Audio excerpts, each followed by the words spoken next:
shots. Too early for shots? No. Cabo shots where they put the board down on the tequila. Bam. Lab automation runs on relationships, and relationships run on money. Welcome to Science Meets Business on the Helical Brew.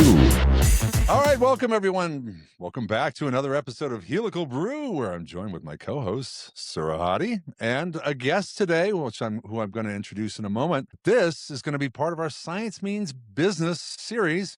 And just a little background on that. Science Means Business explores how leaders turn scientific innovation into real-world business success across biotech, automation, and digital transformation. And of course, it's where biotech, automation, and leadership meet, which is across all of our episodes here at Helical Brew. But this is a special one, and we're really delighted to be joined by Denai Hopkins, Business Development for eTech. So we've also got a colleague of Sura's here on the episode. So welcome. Thank you for joining us. Thank you so much for having me. I really appreciate the opportunity. I'm very excited to be here. All the way from Texas. Well, this episode is going to be titled "Your Career is a Business: How to Own It Like One," and we're going to be Own it, girl. Own it. Sorry, Mike. Sheeran has the song called "Own It." I don't know if you guys know that song. Oh, you should listen afterwards. It's good. Okay. How's it go? We'll check it out. Sing it for us. It's an upbeat song. It's like, own it, girl. You just own it. I like it. Yeah, you gotta listen to it. All right. Have a listen to it after I this. will have a listen. We're gonna have a karaoke section in our podcast. Today has been a bit of a music playlist exchange because one of the songs I was playing as Denai joined was the theme from Dallas. So I was verifying where she was, but I had a hunch and played the theme of Dallas, but the much older song from the 1980s. So welcome. It's great to have you on. Thank you. I'm happy to be here. I'm very grateful. And you're a fellow podcaster. Yes, I have my own show. We're currently on pause right now because I'm rebranding. So it's fun to be in a hot seat. Yeah. And rebrands are awesome. Yeah, rebrands are awesome. It better be. Yeah. Although you did say you threw away all your equipment. I don't think I would do that. That still works, you know. So the reason why I'm very, this sounds hilarious. I'm very extreme. I'm like one extreme to the next. And so I'm rebrand. I'm getting out of the old in with the new. And then also too, when I bought all of that equipment, it was like a $20 mic on Amazon. Was very early starter kit. So while on this rebrand, I really want to work on on the background, just investing in, good mics, good technology, different things like that. So I'm just oh, we know. Just bought a mic the other day. Yeah. I wouldn't say hemorrhaged money, but I would say I've definitely invested a bit. I've invested in the podcast. It's an investment.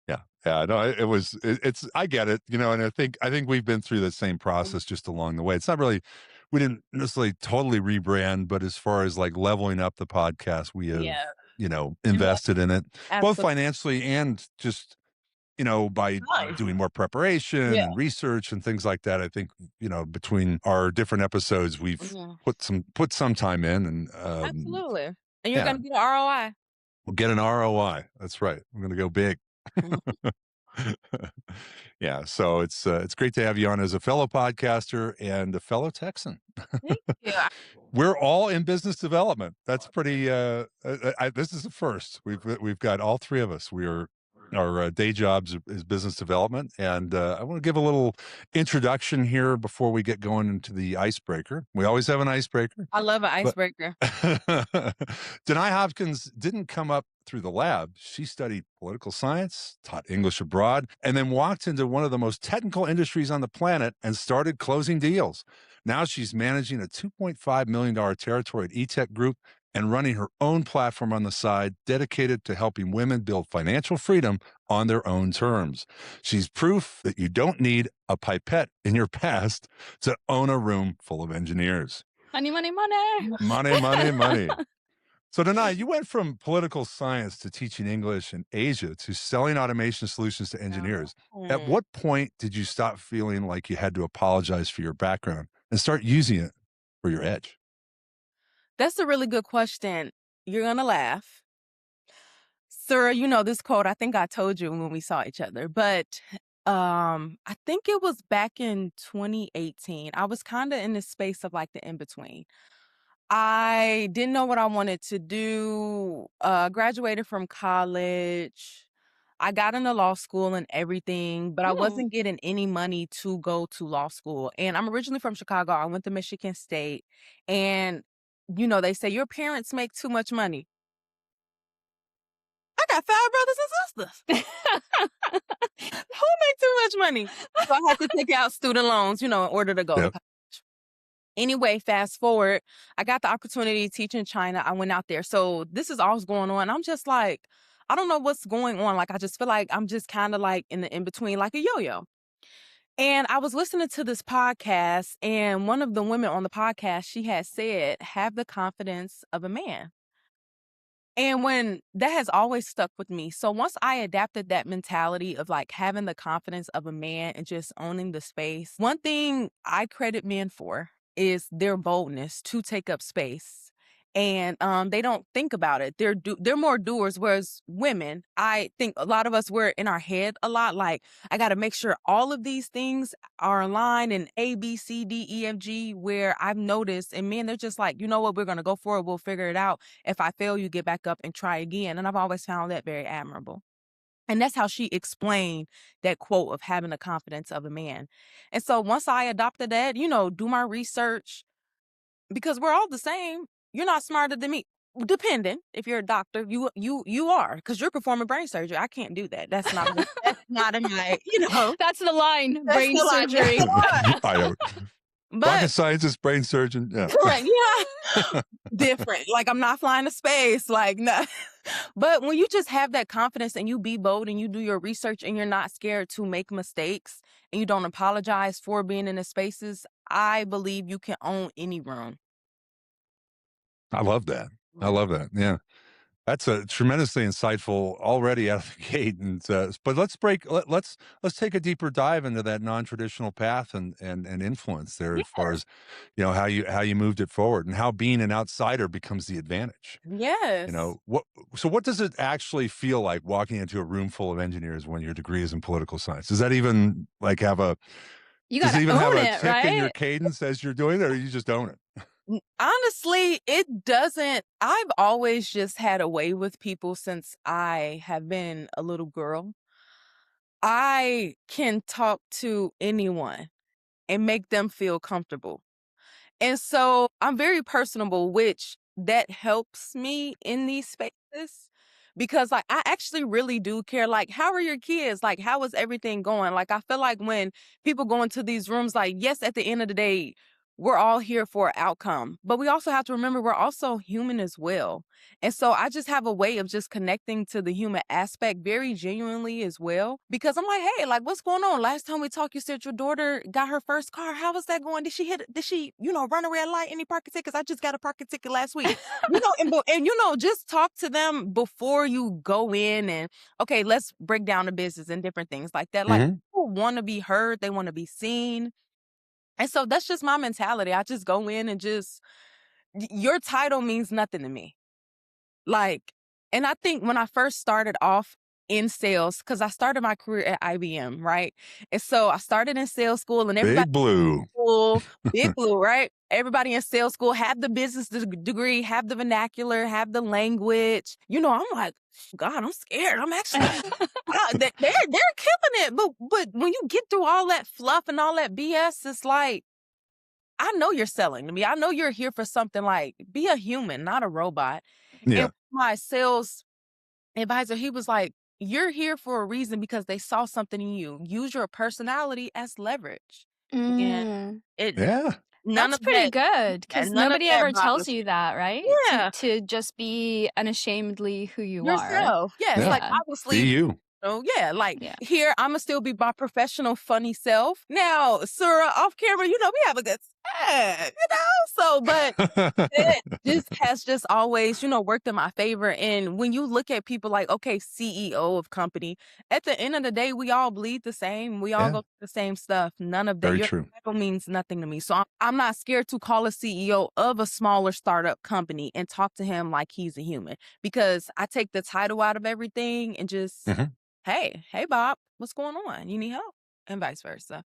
Yeah, it's interesting because we sell robots, right? And sometimes you forget that not everybody goes by a script. And I think the things that you do very well is coming from that personal space, right? I'm pretty direct.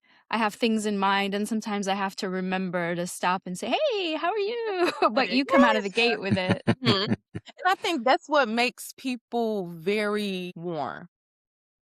And I don't care if you tell me no. Okay, well, I'll just see you next week. I'm that annoying. Yeah. Because growing up, I was always told, from teachers and stuff like Persistent. that. Yeah. Oh, you talk too much. Oh, you're annoying. Like, you ask too many questions. Even to this day, and my friends are like, if I meet someone, how are you? What's going on? They like, you ask so many questions. But that worked in my favor because I do ask the questions to make you feel comfortable. And then that way we can get to business. Yeah. It's an icebreaker You notice for business. the tone changed, and then that way we can get to business. I That's know. right. Tone is connection. At the end of the day, the words are one thing, but the tone is there for sure. Yes. And I like your perspective on it as well. It's like we're all human at the end of the day, and we connect like humans. So yes. Yeah. So how did you learn to speak the language of automation without having to grow up in it? I'm still learning. Still learning, yeah. I'm learning every day. One thing I tell myself is I get to learn new things today. And I think when you tell yourself those things, you're not as afraid to say, like, I don't know this. There's something new to learn. Like, everything is always changing. And so I'm still learning. And also, too, I just watch everyone around me. And the best experience is hands-on experience, like getting out there and failing. So I went from IBM Rockwell to eTech Group. IBM from Rockwell, very different businesses, very different industries. And the best experience is just watching people and then calling. Like, you're going to fail, even if the customer answers and you lose the script that you're following, or you start stuttering, or you're not getting your words out. I'm never going to see that person.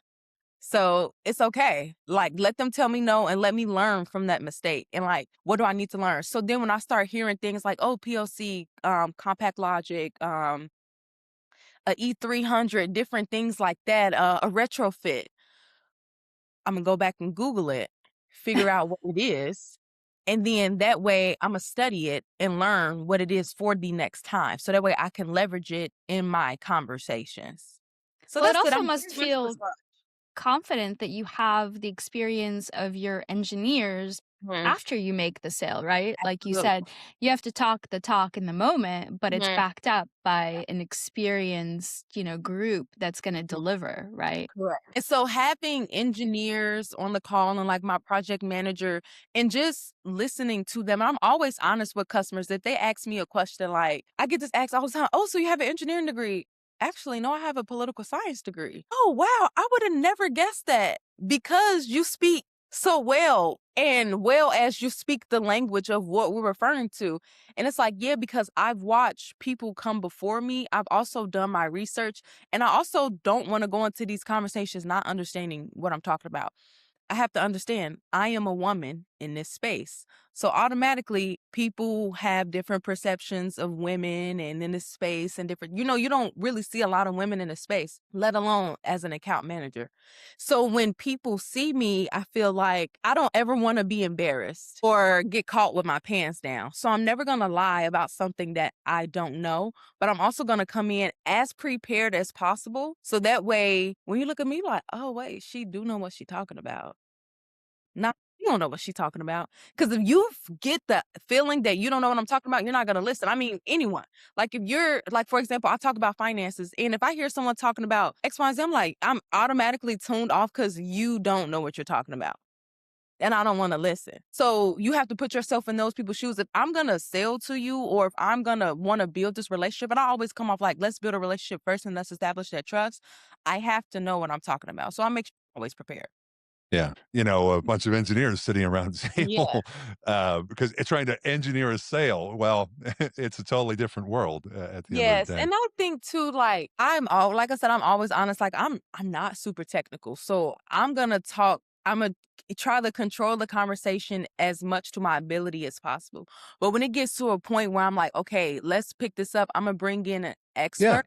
And I feel like people are always, or I don't know those answers, give me 24 to 48 hours to get that back to you as well. And so I think what also just helps me, not only professionally, but personally as well, I've been listening to Myron Golden a lot. I don't know if you all are familiar with him. He is a Black billionaire. And he teaches people how to sell, how to grow business, how to scale your business and different things like that. And one of the things I started listening to him late last year. And he said, don't be needy, don't be greedy, be seedy. What that means is when you're greedy, people know that and it's turn off. When you're needy, like, please, please, please give me your business. I'm gonna string you along, but I'm not gonna need you at the end. Like, that's also turned offish. But just be seedy. Just plant seeds. Like, do you like who you're currently with? Are they meeting your needs? Oh, okay. You don't even talk about what you can do for them. Oh, okay. Be obsessed. He says, be obsessed with their business. Be obsessed with what they have going on. Because when you take the you, we can help you do this. We can help you scale. We can help you. And it's like, you don't even know what I need before you even start pitching. And that really changed the way that I approach how I go after customers, especially in this space, because industrial automation is so vast. And then I cover a specific different industries. And so, people are getting called on left and right, day and night. So when I, connect with a customer, it's like, oh, I know you guys, I got this going on. Like, how is that project going? And then they're like not caught off guard because they're like, oh, here come another salesperson. And I think that changes the way that people see you and how you do business. You're also disarming their defenses because some people are expecting the Absolutely. sale. Correct. Correct. Like they're expecting the sale. But I mean, when people say, I don't like sales, we're sold to all day long. Yeah. When you're going to get a dog, they're selling you. When you're going to get a coffee, they're selling you. When your kids, they're negotiating bedtime because they don't want to go to bed. It's so much. summer. Mom, I want to stay up. So you know what I'm saying? So it's like, yeah. There are folks that I've come across, many. The list is long, where they say, "Oh, I'll never go into sales. Sales is just not for me." And I'm trying to turn them quietly because I actually don't realize it, but they probably be, fantastic salespeople. Yes. It's just that attitude. But it's like all the things they did leading up to making that statement. I'm like, oh, come on, join the force of the sales. Join the force. We have cookies. We have cookies. We're being sold to every day, and we're also selling ourselves, even in partnerships. You're selling yourself to your partner to let them know that they're wrong and you're right. So we're always being sold to. Always selling 24/7. It's interesting, though, what you said about, you might not be the most technical person in the room, but you're trying to get information and connect.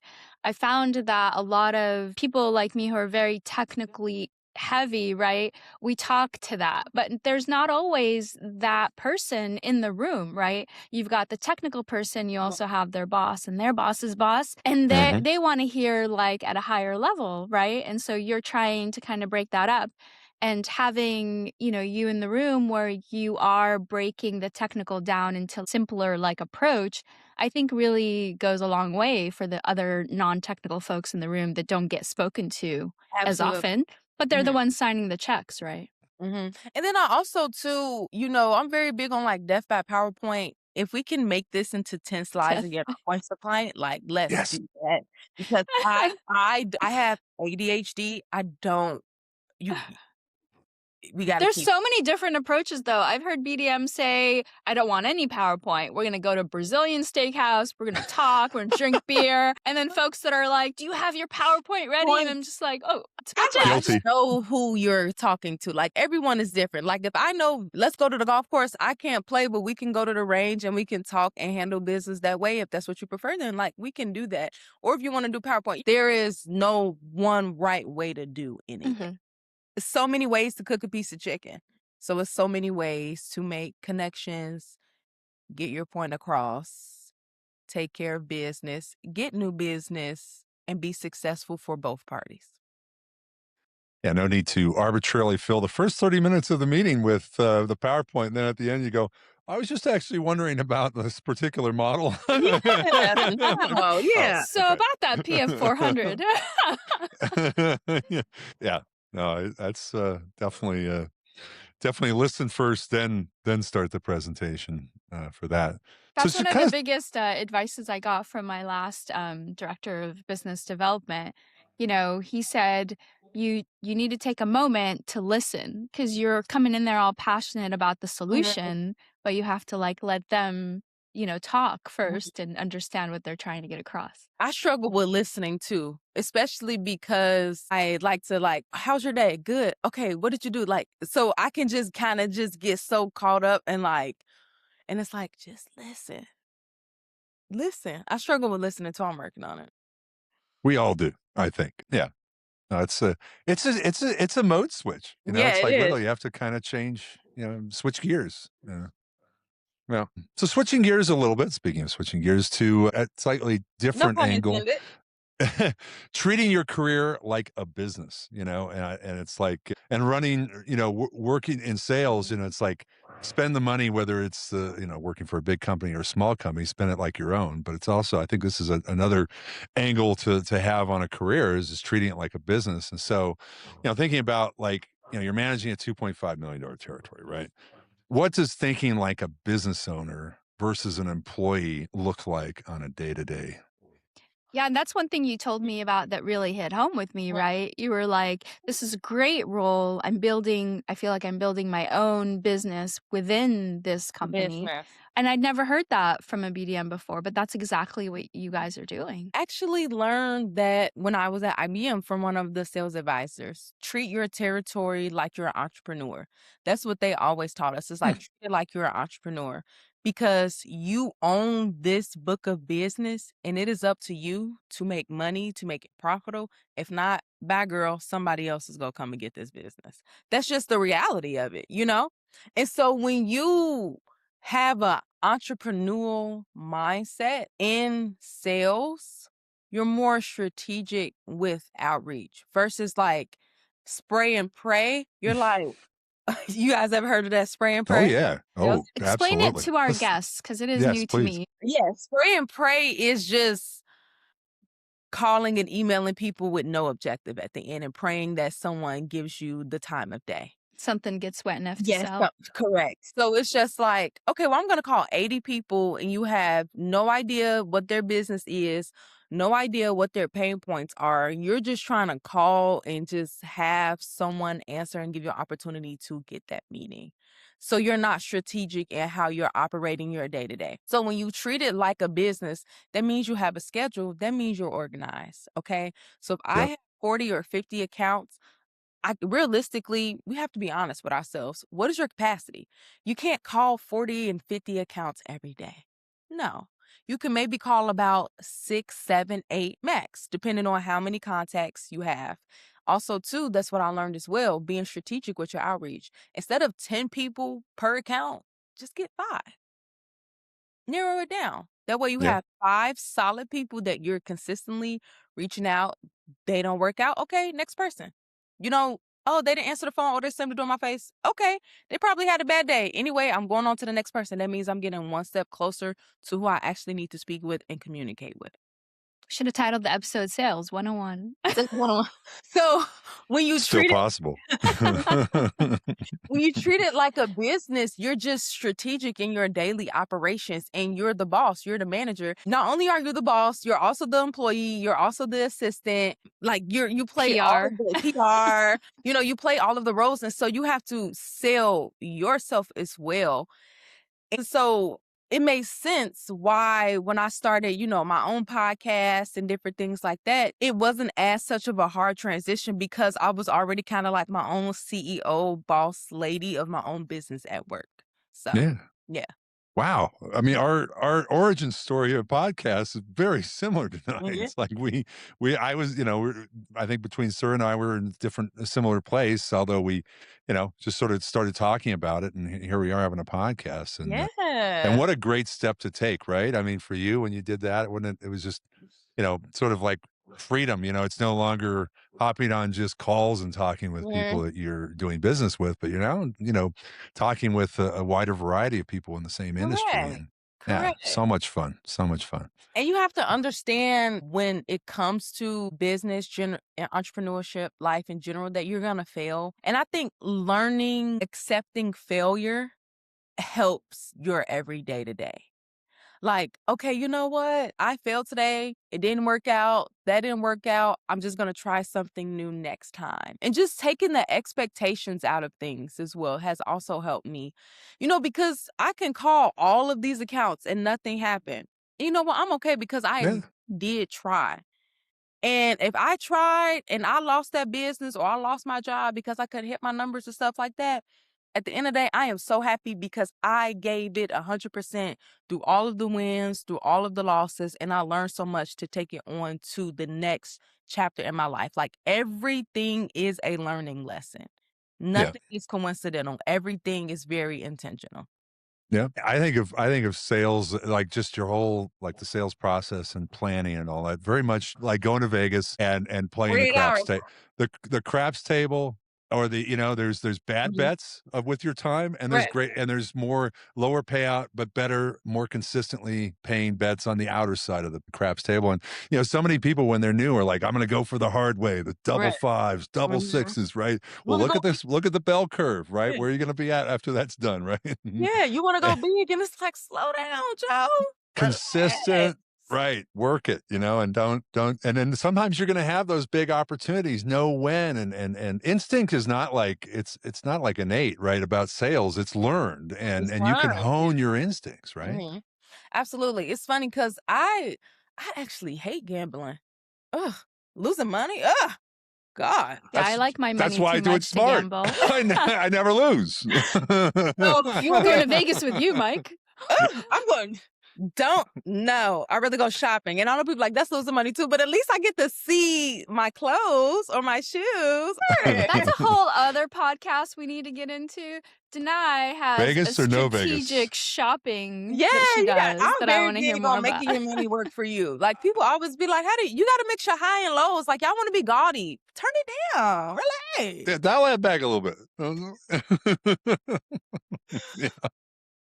Yeah. No, I look, any way you cut it, whether it's at the casino tables or you're out in Vegas, you still, the same rules apply as far as using the best. Yes. You got to be strategic at the end of it. You got to be strategic. But I did play, is it blackjack when it like spins and it's like, you want black No, or that's roulette. That's roulette. Okay. Yep. Okay. That was fun.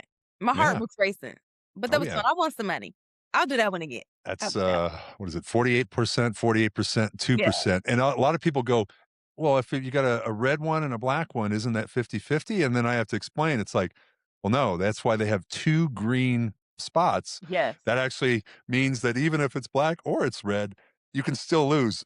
Yes. So, the percentage that you can still lose. Oh, I didn't think that's how the casino keeps their advantages. They put those two Correct. green ones in there. Yep. That's another podcast. How to gamble. I know. Oh, I used to love that movie. Oh my God, it's this Kevin Spacey when they were the movie I'm talking about. The kids at MIT.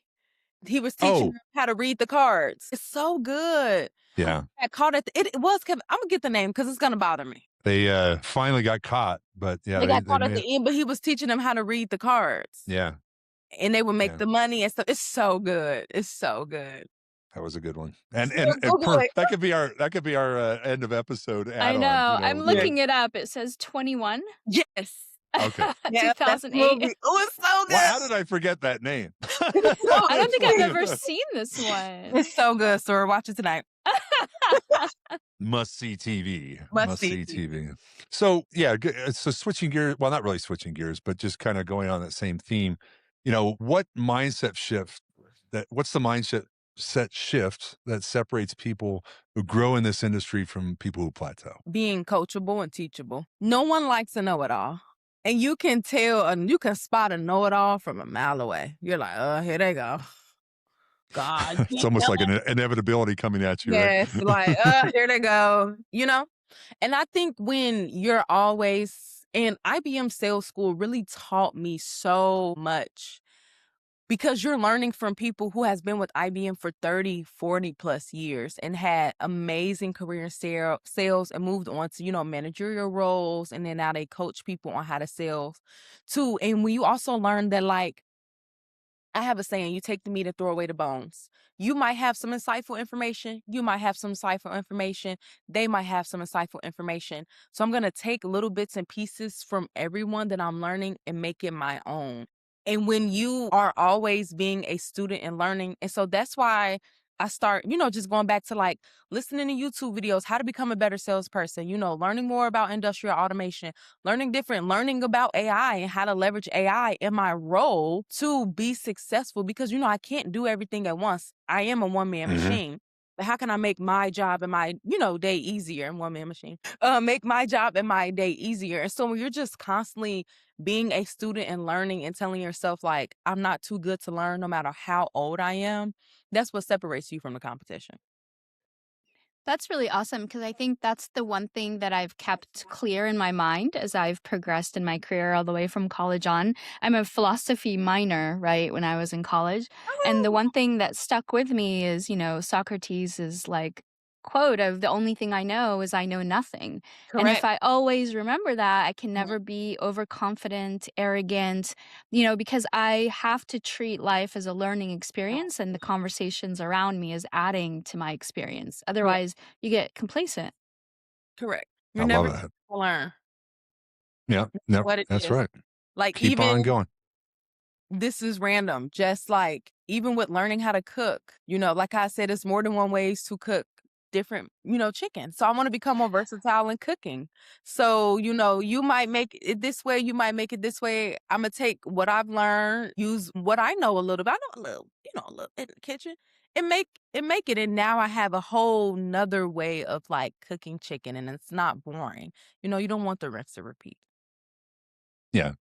Yeah, it's like a lot of times you see it portrayed in movies, the Italian family kitchen. It's like, oh, we would never do it this other way. Correct. It's like, Well, another way. It's more than one way to do anything. right. There's so many areas if you think about growing up and the things we see where it's like projected as no, there's only one way to do that. There's only Stuck in one their way ways and they're s- stuck in the you same know, position that they've been in exactly. And for we years take that with us to sometime. learn. But what you Exactly. said was a great reminder to say, no, it's not like that. Mhm. Do it how you want to do it. And it's your kitchen, at the end of the day. So what do scientists go. and engineers consistently get wrong about their own market value? When I think about it, from you, really curious to hear your perspective on that.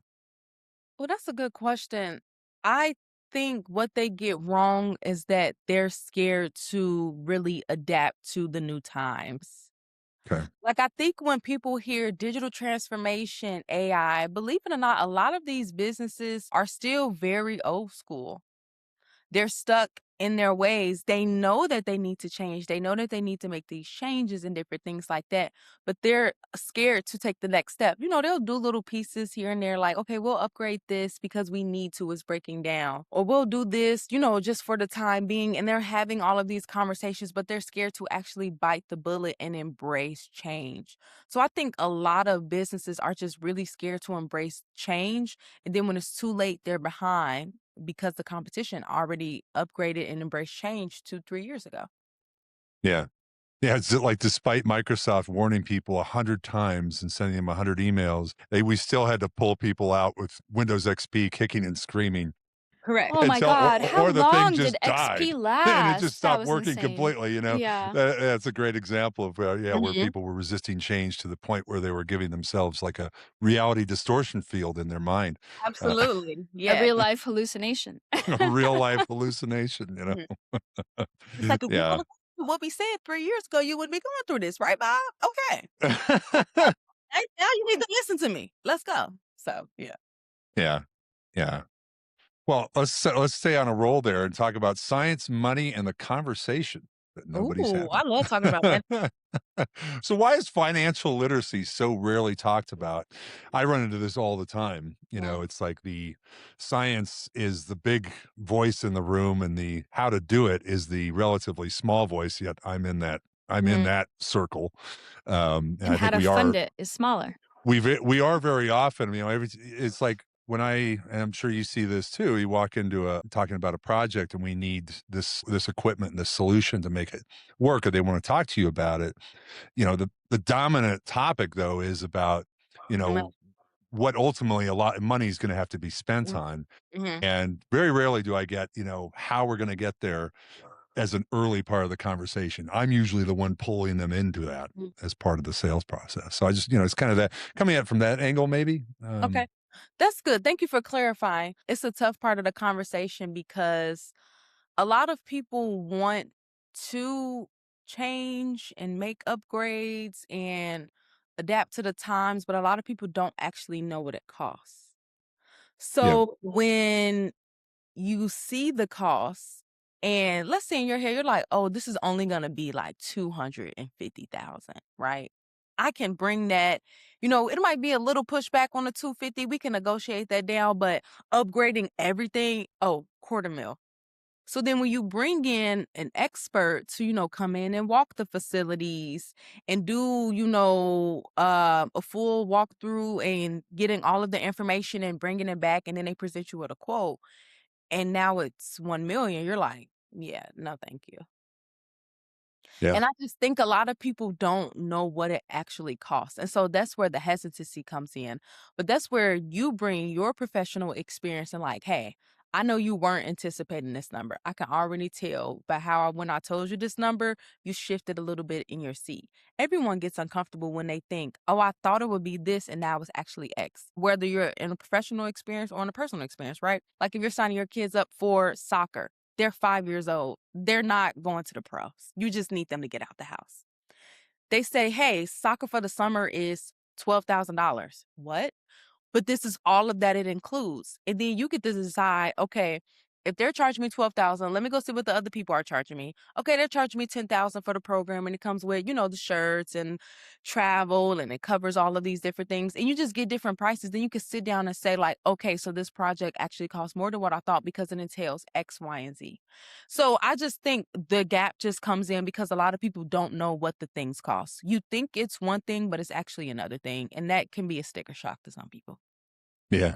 Perception and reality. Yeah, I think a lot of it also, when we see this in our industry, right? It used to be a lot of VCs funding a lot of biotechs. Money was, just around in such massive quantities. CEOs were telling you to like buy 2 of everything, right? And now it's a little bit more cautious, but people are still forgetting. I used to be embedded in biotech and biopharma companies. They pay my salary and I'm, basically developing, designing, and deploying all these robots, right? But they're only paying my salary and what it costs to like buy the parts to build these machines and program them and script them. So I think it's also like a distortion of what is actually possible. When you actually go out and hire an engineering firm or hire an OEM or an integrator, like you're not just paying them the lowest salary you can and they're buying the part. There's like markups, there's design, there's deployment, there's a team of engineers. There's not that reality that they're adjusting their expectations to the price point, right? The robot I like built for like, $20K is not going to be the robot that you buy from this consulting firm, right? Yeah, absolutely. Yes, like you said, reality versus perception. I read a book on selling cars one time, and that had the most insight about how to break down perception and reality in terms of pricing structure, right? If you look at how a price is created for a car, and then you look at like what they want the customer's perspective to be, they are so far off of each other that, customers really have no idea what they're buying as far as the structure of most customers, right? When you start looking at where all these things come from, the incentives from the manufacturer, the dealership, all the games they play with that, and how to make a price seem so reasonable when you break it down, it's like, that's not that reasonable. It's like, you got to tell me that book. Yeah. Well, I'm not hear the name of that book. But also, too, like, even with the car dealership example, so if you go into the car dealership and they're saying like, hey, this car is 40,000, but you know that you can negotiate it down to maybe 35 and get an extended warranty and different packages and stuff like that. Where'd all that money come from? Yeah, where all of it. And then too, that's when it's important, not only as a consumer, but also as a buyer to know your information. Because even like, okay, we know that this can cost X, but it's always room to negotiate from both parties. So you have to keep that open in mind as well. Like, okay, like this is X, but it's room to negotiate because you might not need this right now. So we can do this first and then we can do that. So it's always room to lower the price. You just have to know the right questions. You have to read the room. You also have to get a feel and ask them like, how much are you willing to spend? And you can't be scared. But then you get Ask into for that. that situation where like they don't want to tell you their number because they don't want you to just be like, oh, it's exactly this number. You Yeah, don't want to tell them exactly. your They're number. like, oh, and you're just like, just give me a range. Like, I know you can't tell me exactly, but like, give me a range. And it's like, I really don't want to go over X because we all have a budget in mind that we don't want to go over something when we're considering buying something. Like, my absolute maximum is this. So if I can stay in between that range, Yeah. that'd be perfect.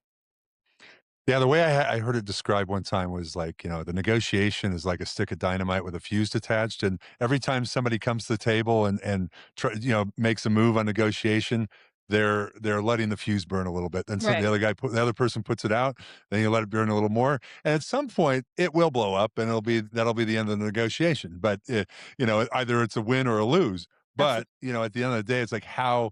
It's knowing, how far you can push from both sides is truly mastering negotiation. Right. But you also see sometimes when you have these negotiations, the person immediately shuts down, and then you realize like they're maybe not used to Just let the negotiating. fuse burn.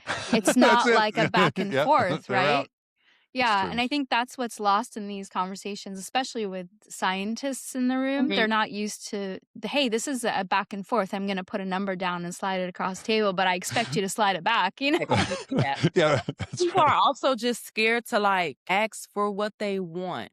Yeah, just ask for what you want. Straight up. The worst you can tell me is no. Yeah. What's the worst you can say? No. Okay, well then we'll just And figure out. even that's not too bad. That's also place. And if the worst is no, oh, I'm living my best life. Like I've been told no, that means no. Okay, anyway, so. Yep. Blunt buying. Just a blunt buyer, whoever it is, whether it's an engineer Because or a don't purchaser. fluff me up and Yep. do all of that. It's gonna piss me off. Just be honest. Yeah, I'm in the business, not you, Mr. Customer. Yeah. That's my world. And people appreciate honesty. Like, Yeah. so kind of like what to bring it full circle, people know when they're being sold to. So, okay, yeah. you're selling to me, just be honest with it. Obviously, don't come off like arrogant and, aggressive with the information, but just be honest. Treat me like a human. Can you actually help that person? If not, be honest, like, we can't do this and we can't complete this task for you. It would be doing a disservice. So we just need to be honest and don't be scared to ask for whatever we want. Yeah, and I think it's interesting because, there's usually not just yourself in the room, right? You've got the technical people and other things. And I always tell folks, like, you guys have quotas and commissions and things that you need to meet. I'm always telling them, I have no skin in the game. I just want to help you with your workflow. So just tell me what you need. Like, I just want to do this because I'm excited about it, right? Correct. Yeah.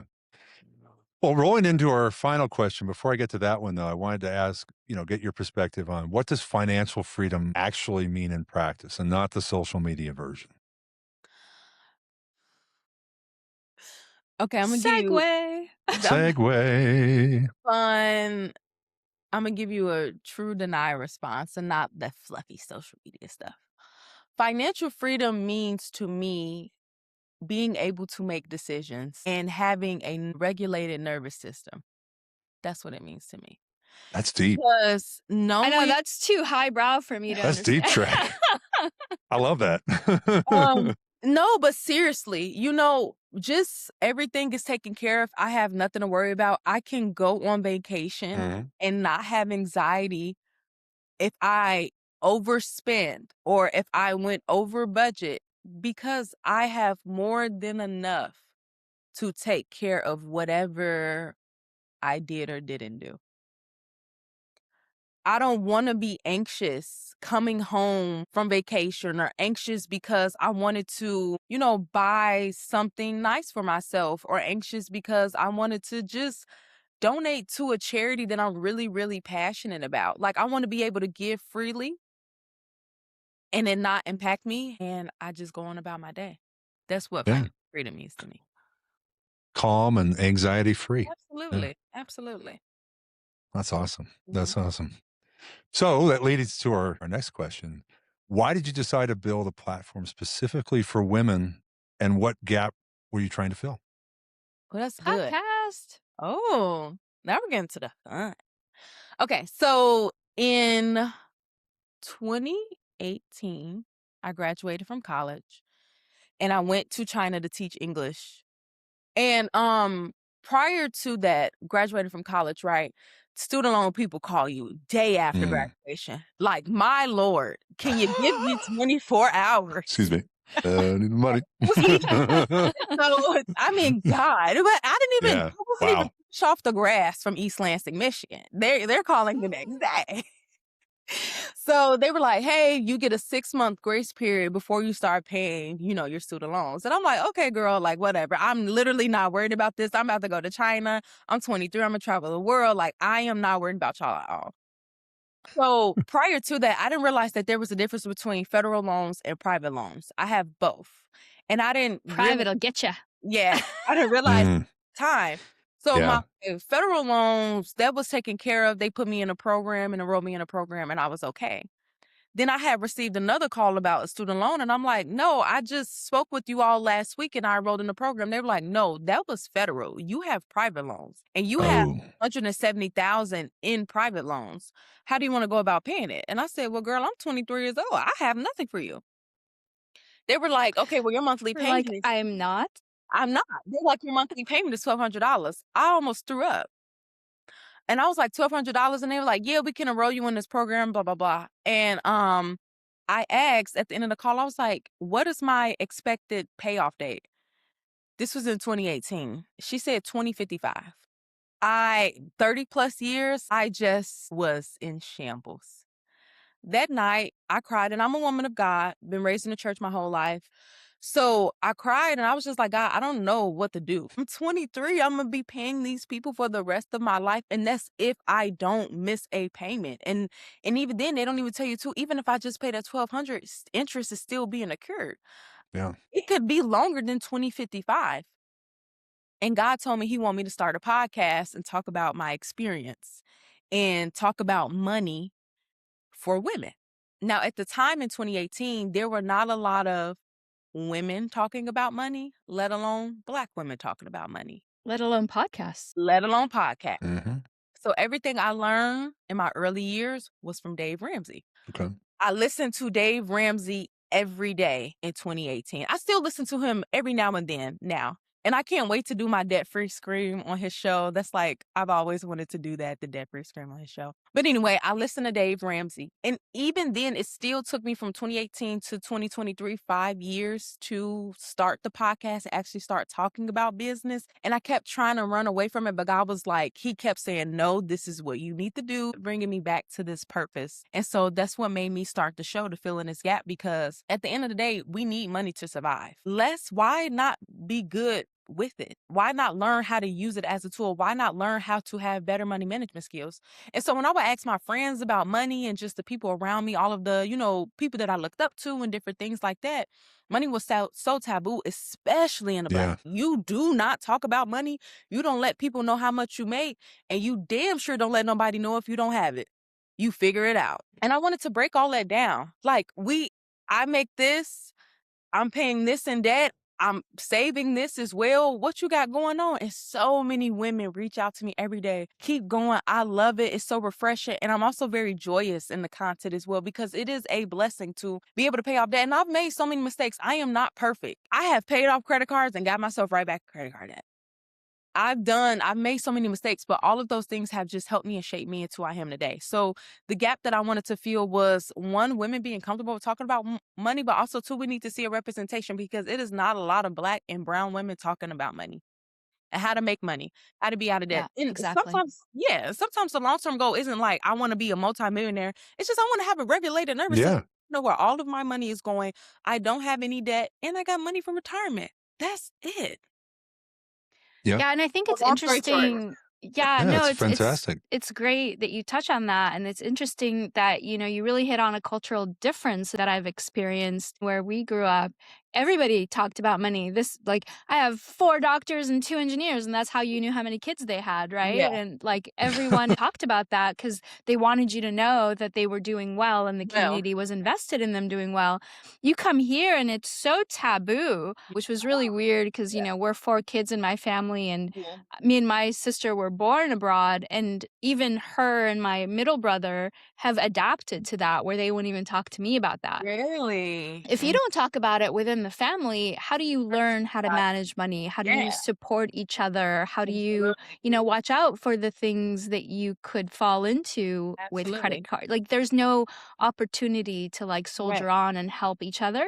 So I think that's great that you took that opportunity on the podcast to do that Yeah. because, you know, I never see gender, and I think maybe that's something that I learned through this conversation with you is I don't actually see myself as a woman in the industry, but there aren't a lot of conversations happening around finance and other women Absolutely. bolstering each other up Even with that then, advice. yeah. And even now it's still very, taboo. But I don't know, I just keep pushing boundaries. Like I've always just been my own person and done my own thing. Now, I still struggle a little bit sometimes. I am very big on relatability, not accessibility, because What does that mean? Like, people don't have yeah, access to that's you? really good. So you're going to laugh at this. At the end of the day, I am a Black woman from the South Side of Chicago. You cannot run game on me. I am relatable and not accessible. So what that means Yeah. is when it comes to money, there are still certain things that I keep hold and private to myself. For example, when it comes to relationships and money, you will never, ever hear me talk about how me and my partner how we handle money in our relationship, not online. Now, Sura or Mike, if you were to ask me like, okay, if X, Y, Z, like how do you do relationship money? How do you do finance in your relationship? Of course, I would tell you, my friend, I am such an open book. Like I'll tell you all my business. Well, to a certain level, you know what I'm saying? Like I'm not, but you'll never hear me talk about that. It's just certain things. And it's just like, this is just how I'm getting out of that. This is how I'm building wealth. This is how I am helping other women achieve these other goals. All of that other stuff is just not relevant. Yeah, and it's a very relatable subject, subject matter for people, and they can learn so much. And yeah, I don't know what it is about the taboo in this country, and maybe it's a side effect of all these years of capitalism and the Yeah. constantly, bigger, spend more, all these mentalities and things like that around both the money management side of it, but also the taboo of talking about it. And I think Absolutely. it's so, I mean, what you're doing is so empowering.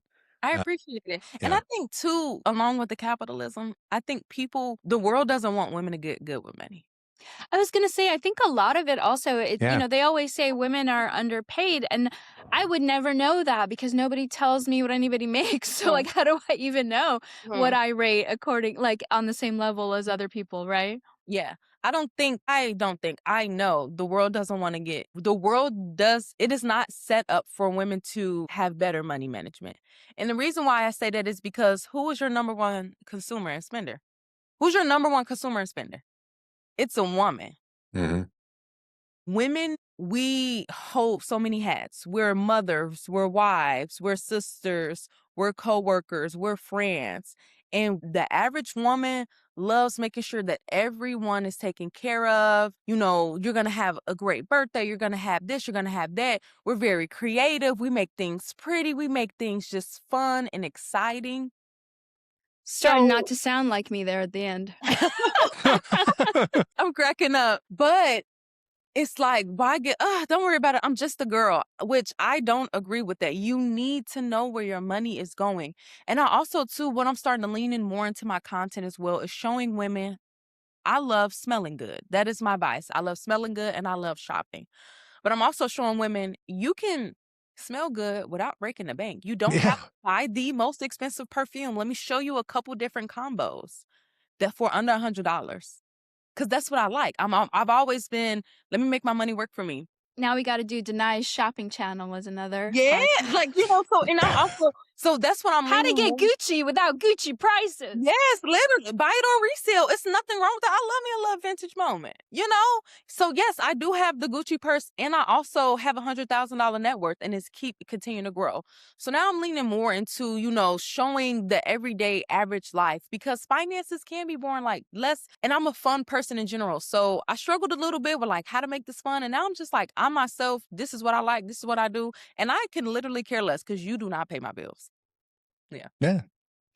No, it's like you know, it makes me think back some of these mentalities, some of these mindsets you were talking about that just have persisted, even though logic are completely against logic. But you know, when I was in high school, I remember they had all these reruns of the old shows from the 50s and 60s, the Nick at Night. Nickelodeon at night. They had Oh, this I love whole Nick thing. and Night. But yeah, Nick at Night. But it just, you know, you think about like but this sort of, that was the, you know, heydays of the middle class, right, at that time, and then all these things that they had, the shows, the Leave It to Beaver, the Lassie, the you know, like Dennis the Menace. What was common among all those things? The portrayal of the family unit, the portrayal of the, you know, who's doing what in the family unit. It's like that somehow persists, even though the modern, you know, the modern day, you know, financial management is, you know, even an 8-year-old needs to be able to manage their finances. It's Absolutely. all important.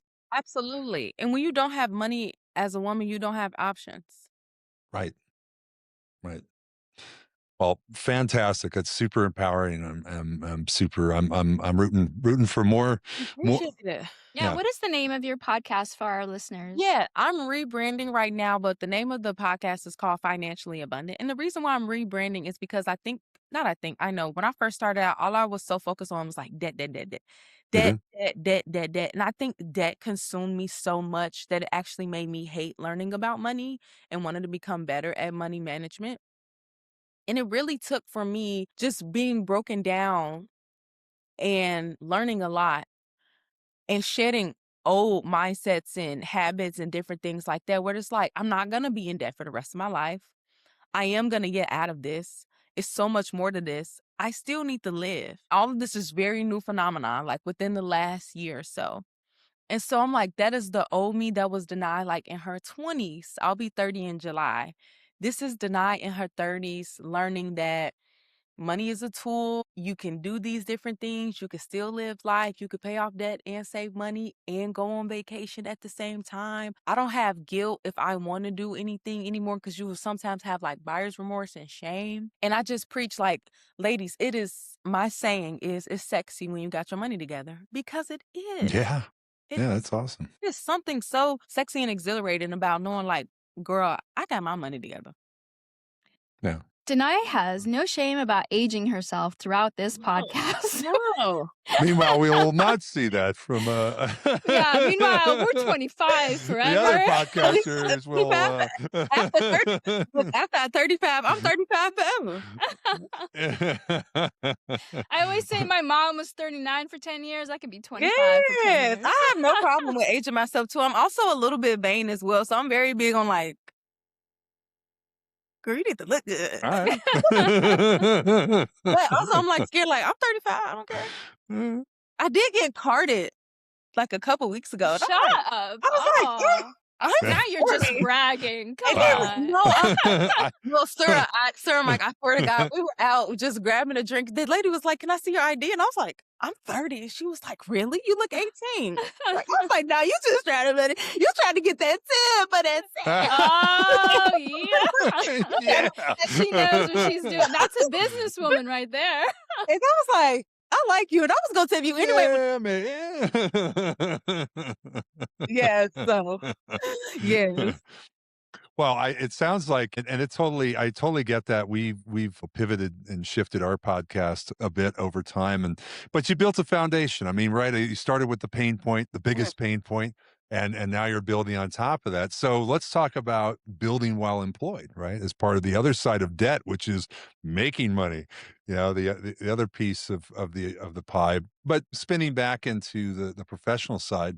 So how do you manage a very demanding territory role at eTech alongside building your own platform? You have to be organized. Now, growing up, I have not always been like the best person when it comes to organization.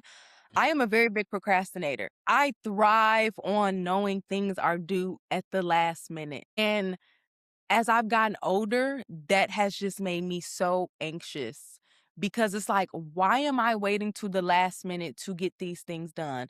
Why am I putting this pressure on myself to get these things done when I've had ample amount of opportunity to get them done? It is not fun rushing and being last minute. So I made a and I make a conscious decision every day. I just say to myself, today I'm going to be organized and today I'm going to get the things done in my control. And whenever I don't get things done, I'm going to spend 30 minutes before the end of the day to make sure that I am set up for success for tomorrow. Okay. And you just have to make an effort. And so that's how I'm able to balance it all. So on the weekends, I'm filming my content because realistically, I don't want to do that during the week. During the week, I'm trying to make sure that I'm working out because when I don't work out, don't even talk to me. I need to work out. Yeah. I'm the same way. I got to have my workout. That's my time to myself. During the week, I need to work out. During the week, I'm on the road traveling to see customers or just popping up at customer sites. Hey, I emailed you. You didn't get back to me. What's going on? I'm here anyway. I'm here anyway. So on the weekends, I can control my weekends. Hey, I'm not going to be able to make it. I have these things to do. Before I go out and do anything, I make sure that content is filmed because now the only thing I have to do is just edit. I could edit during the week. It takes me maybe an hour or two to edit, depending on what type of video it is. And so you just have to be organized. Yep. No, it makes I'm still, I think for the podcast, I'm still working through that, balancing my time and doing more on the weekends. And, Correct. And you say to yourself, oh, I'm going to do this on XYZ. And then you're like, oh, no, that was filled with 4 Teams meetings. And, But there's a lot going on there, right? You're traveling, you've got this territory. Same for you, Mike. Same for me, right? Yeah. And then like now you're doing the podcast and you're building your like financial strategy. Yeah. Like how do you deal with all that? Or you've got to have some sort of habits or systems that keep you from burning out. Because I think we went on a sales summit with our team and I got back and I was like, I am so burnt out right now. Because travel does that. How do I avoid burnout? Feel burnt out right now because how do I avoid it? But you have some sort of parameters, like even if it's like for me drinking tea and like nature, like that calms me down, Yeah. I don't know. I just feel like when I feel overwhelmed and burnout, I do things that I love, which is like practicing makeup and practicing hair because I want to get good at those things and like cooking and like baking and stuff like that. So when I'm like, I can't do this today, but I just want to do something and not scroll all day long, I'll just do something that's just like fun and mindless. Doing a puzzle. I love doing puzzles. Like I'll sit down, pour a glass of wine and I'll do a puzzle. So yeah, I don't know. You gotta split the day up somehow, some way, right? And stay up somehow. Sounds like some me time. Yeah. me time. Definitely. We in our house. Hey, I need an hour of me time, and we all go our separate ways. Good idea. Even the dog. Dog needs me time. Where's the dog? Me time. He meets. Go in your room. I'll see you in an hour. My dog's me time is like sitting on me. Yes. Sura's dog is probably in the background somewhere going, me time, me time, me time. Me time, me time, me time. Yeah. So I've always just, one thing that has helped me though, especially with I do work from home and I am on the road, maybe like once or twice a week, just depending on what's going on the week. Waking up in the morning and having that time to myself before I do anything. So before I am logging on and giving anyone my time of day, I make sure I'm up an hour before, like the day rise. Yeah. My coffee. That helps so much. Rise, journal, clear my mind, because that is literally the only thing that I can control. Yep. Yeah. And I think that helps me throughout the day. So whatever comes up, it's like, I already got the time to myself this morning. I'm okay. I think until I was 45, I was doing like I'll age myself. So, well, you look good. You look good, Mike. You only look 39. Did you want me to cut that out? Jeez, what did I do? Getting up to 45 though, I was doing the 10 minutes before Teams call thing, like at 7 a.m. No, and once I stopped that, it really felt good, like to be up for an hour. finish the coffee at a reasonable rate Yeah. and go on the call, Yeah. And not taking shots of coffee to wake up in the morning. Oh, yeah. You want to be there. I don't want to.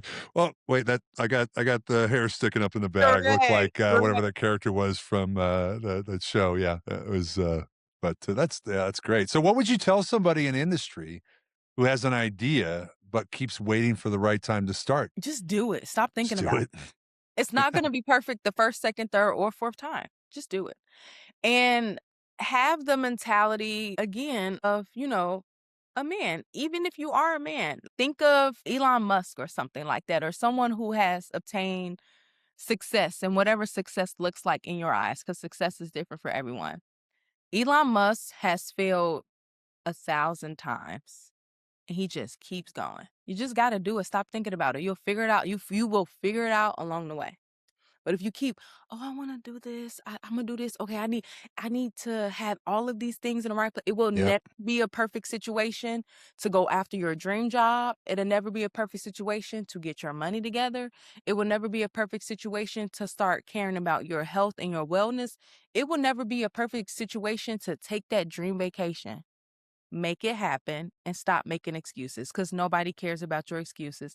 And at the end of the day, you are the only person responsible for the life that you want to create. I think that is a fantastic way to wrap up the episode. You hit it on the head. It's just couldn't be better than that. And yeah, just do it. Just get do out it. there and do it. Look, Nike said it best. Just do it. Let's do it. Also, the keep the well butts. I'd love to do this, but Nobody cares. No, nobody cares. Exactly. Nobody cares about it, because you have people that have more on their plate and they're getting it done. So just do it. Life is too short to drive a boring car. Not getting it back. Yes. So yeah, just do it. So we always have, and we always give our guests the opportunity to have a pick of the week. And is there a book, resource, mindset shift? It doesn't even have to be a physical or something, just, a mindset shift that you have in mind that you'd recommend for anyone in science or automation who wants to start thinking about their career and their money differently. I am going to recommend someone. They're not necessarily, it will fall more in line with the mindset shift. But for my women that are listening to this show, I need you all to listen to Shelby Sapp. She is a powerhouse. SAAP. And she worked in sales and talked about, her career and how she has, been successful. Listen to Shelby Sapp. She will change the way you approach every day. Fantastic. Fantastic. And also listen to me when it comes to getting your money together. Yeah, and good. Well, and that's I was going to say self-promote. That's a follow-up. Where to follow? Let's just keep on that thread of where to follow listeners. You can follow Denai on LinkedIn. Yes. And her platform you have a website that links to your podcast? So I don't have a website, but you can follow me on Denai Courtney on both Instagram and TikTok. Okay. And you can find all of my information there, all of my links to my podcast, my budgeting template, my saving sheet, where I teach women how to save in increments. So instead of trying to save $10,000, that can be overwhelming, especially for someone who has never really saved before. Let's save in $50 increments, because $50 is lunch. Yeah. Oh, for sure. Yes, it's all about the mindset.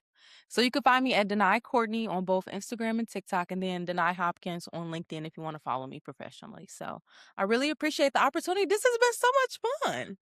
Yeah, we're hot seat. we were super glad to have you on. It was a lot of fun. And if for our listeners out there if we've got first time listeners, thank you for listening. And for our regular listeners, both as always, we continue to be on YouTube at Helical Brew, and just search for us there, or just www.helicalbrew.com, and it'll take you directly to our YouTube page. But we're also on TikTok and YouTube Shorts. We post those. And for our podcast listeners that just want to sit back, relax in the car, and hit their Apple CarPlay or Google Play, you can catch us on Apple Podcasts with Helical Brew, or Spotify, which is our syndicator, and they have a video version of the podcast as well. So for all the other podcast platforms, those are audio only. Oh yeah, it's on Amazon Music as well for those Amazon Music listeners. So we've got three channels of podcasting and one channel of our main video feed for YouTube. So we just like to be everywhere you are. We just like to be everywhere. We're like, we are absolutely everywhere. We've covered them all. So with that, thank you all for joining us. Thank you, Denai, so much. It's been an absolute pleasure, and we're looking forward to our next episode. And for now, this Helical Brew episode is brewed. Thank you for joining us on the Helical Brew. We're glad to have you with us. For more episodes, please visit our website at helicalbrew.com. That's helicalbrew.com.